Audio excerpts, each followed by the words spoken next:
দীপালিজ eating show and creativity. তোমরা সবাই কেমন আছো? নিশ্চয়ই খুব খুব ভালো আছো, আমিও মোটামুটি আছি। তো দেখো, আমি একটা রেসিপি নিয়ে চলে এসেছি আজকে, তোমাদের সঙ্গে আমি সেটা শেয়ার করব।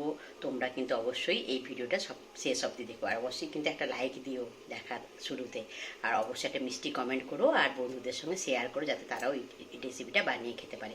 তো জানি প্রচণ্ড গরম পড়েছে, তবুও কিন্তু আমি এই রেসিপিটা বানাচ্ছি, কারণ তোমাদের দাদাভাই নোনা মাছ এনেছি বিভিন্ন রকম। তো আমি ভাবলাম তাহলে এটা একটু স্পাইসি করেই বানাচ্ছি, আর বাড়িতে আমার বোনের মেয়ে আছে, তাই একটু স্পাইসি তো হবেই। এইসব মাছ একটু স্পাইসি না রান্না করলেও ঠিক খেতে ইচ্ছা করে না, যেহেতু নোনা মাছ, তোমরা বুঝতেই পেরেছো। তো নোনা মাছের আমি ঝালই বলতে পারো, ঝালই বানাবো, তো একটু অন্যরকম করে বানাবো, মানে একটু মশলাটা একটু অন্যরকম হবে আর কি। রান্নাটা তো একই যেমন ঝাল হয় তাই। তো ঠিক আছে, তোমরা দেখতে থাকো, সঙ্গে থাকো। আর পুরনো বন্ধুদের অসংখ্য ধন্যবাদ আমার সঙ্গে থাকার জন্য, তোমরা এইভাবে আমার সঙ্গে থাকো, আমিও তোমাদের সঙ্গে আছি। আর নতুন বন্ধুদের বলছি, যারা আমার চ্যানেলটা ভিজিট করতে আসছো তারা আমার চ্যানেলটাকে সাবস্ক্রাইব করে থেকে যাও, আর বেল আইকনটা অবশ্যই ক্লিক করে দিও, যাতে আমার ভিডিওগুলো দেওয়ার সঙ্গে সঙ্গে তার নোটিফিকেশন তোমাদের কাছে চলে যায়। তোমরা আমার সঙ্গে থাকো, আমিও তোমাদের সঙ্গে আছি। তো তাহলে চলো, আমি রান্নাটায় চলে যাচ্ছি। তো দেখতে থাকো, সঙ্গে থাকো, কেউ কোথাও যেও না, কিন্তু আর একটা অবশ্যই লাইক দিয়ে দেখো। বন্ধুরা, প্রথমবারের মাছটা ভাজা হচ্ছে।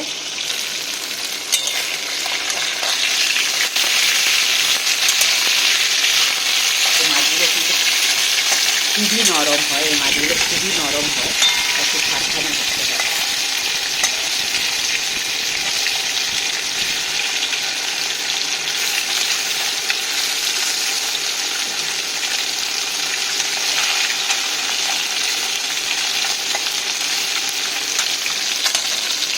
দেখো বন্ধুরা, একবার ভাজা আমি নামিয়ে নিয়েছি, তো আরেকবার ভেজে নেবো। এই মাছ আছে, তোমরা দেখবে।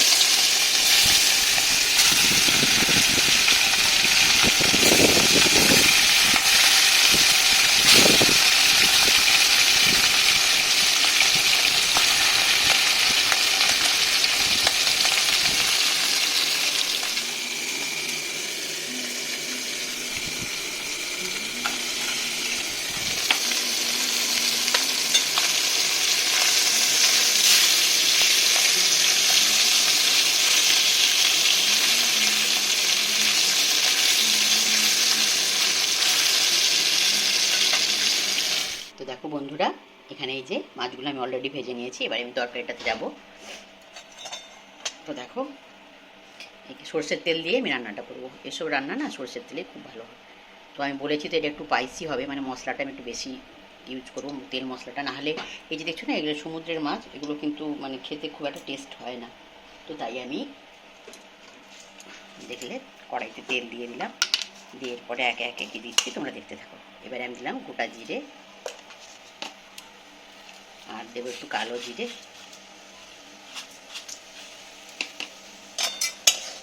এটা একটু ভেজে নেব।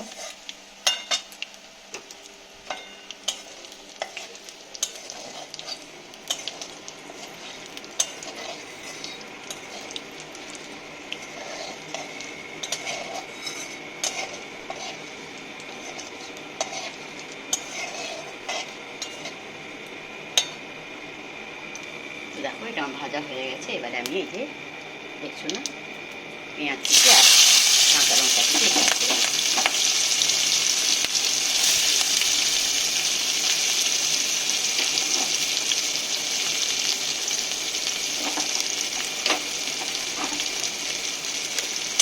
এই সময় আমি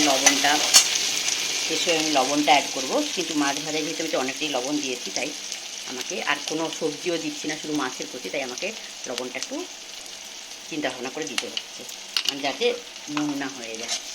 কম করেই লবণটা দিলাম, তোমরা দেখলে।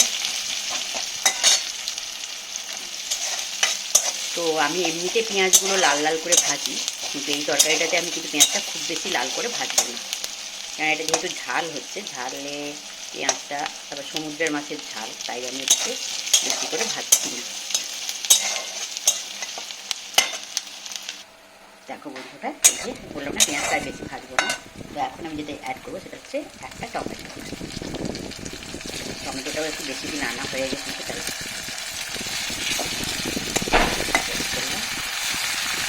টমেটোটাকে আমি একটু খুন্তি দিয়ে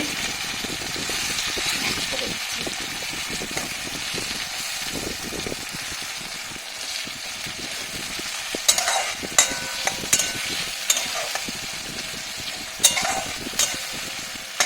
দিয়ে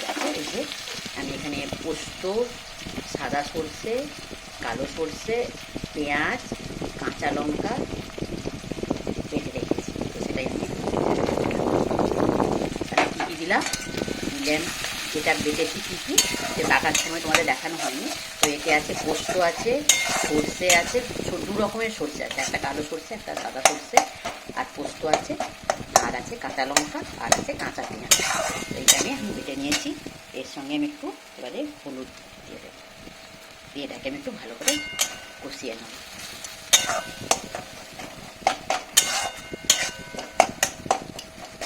বলেছিলাম না একটু মশলাদার করবো, বুঝতেই পারবে।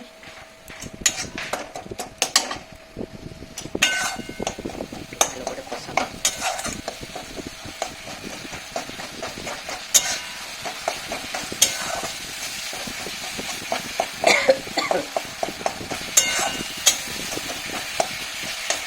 আর হ্যাঁ, এখানে আমি একটা জিনিস অ্যাড করবো, সেটা হচ্ছে সামান্য পরিমাণে চিনি।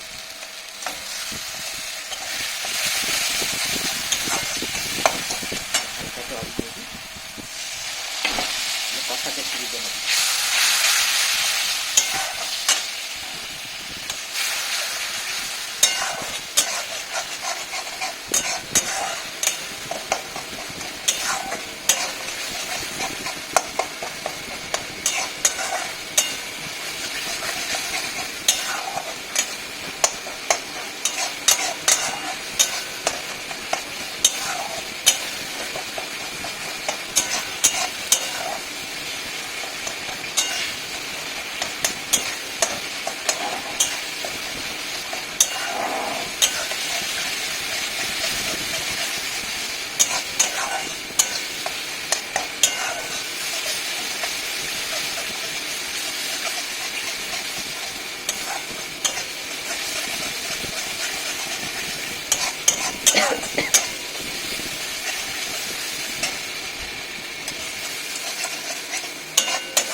তো দেখলে বন্ধুরা, আমি খুব সুন্দর করে মশলাটাকে কষিয়ে নিয়েছি। এবার দেখো, ওই যে আমি মিক্সারে করেছি, তো মিক্সারের যে বাটিটা ধুয়ে আমি এটা কিন্তু ঠান্ডা জল, গরম জল নয়, ঠান্ডা জলই অ্যাড করে দিলাম। তো একটু জল লাগবে।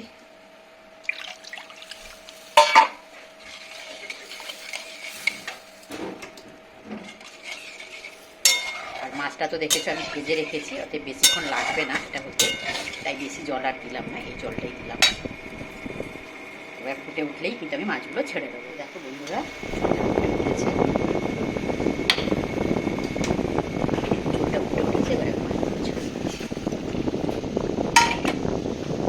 মাছগুলো কিন্তু খুব নরম, একটু এদিক ওদিক হলে কিন্তু সব দিকে। একটা চিংড়ি মাছ ছিল,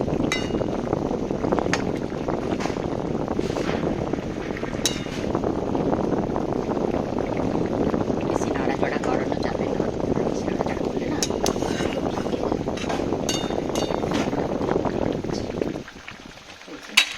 এবার আমি যেটা করবো, এরপরে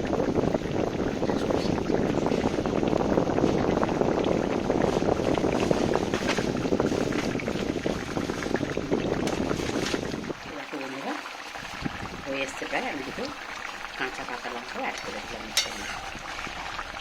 আমি দেখে নিয়েছি, নুন সব কিছুই ঠিক আছে, সেটা আর বেশি ফোটাতে হবে না। টমেটোটা আর একটু টক থাকলে ভালো হতো, কিন্তু আর কিছুটা ধনে পাতা থাকলে আর একটু ভালো হতো। ধনে পাতা তো আমার কাছে নেই, আমি করতে পারলাম না। মাছটা কিন্তু অনেকগুলোই আছে, এটা মনে হয় 2 বেলা হয়ে যাবে, তাই বেশি আর ঝোল মারবো না। আমি এখানে অফ করে দেবো, আমার রান্নাটা হয়ে গেছে। আমি গ্যাসটা অফ করে দিলাম। দেখো রান্নাটা এভাবেই এসছে।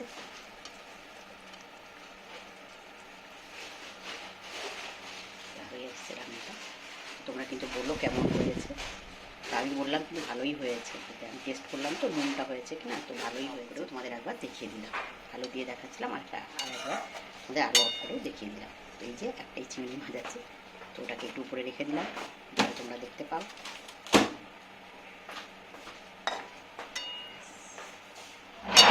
Final look. তো ঝালটা কেমন হয়েছে তোমরা কিন্তু অবশ্যই কমেন্ট করে জানিও, আর এইভাবে ইচ্ছে হলে তোমরা কিন্তু বানিয়ে খেও। আর যদি কেউ বানিয়ে খেয়ে থাকো মানে খাও, তাহলে কিন্তু আমাকে একবার কমেন্ট করে জানিও। তো এটাই হচ্ছে ফাইনাল লুক।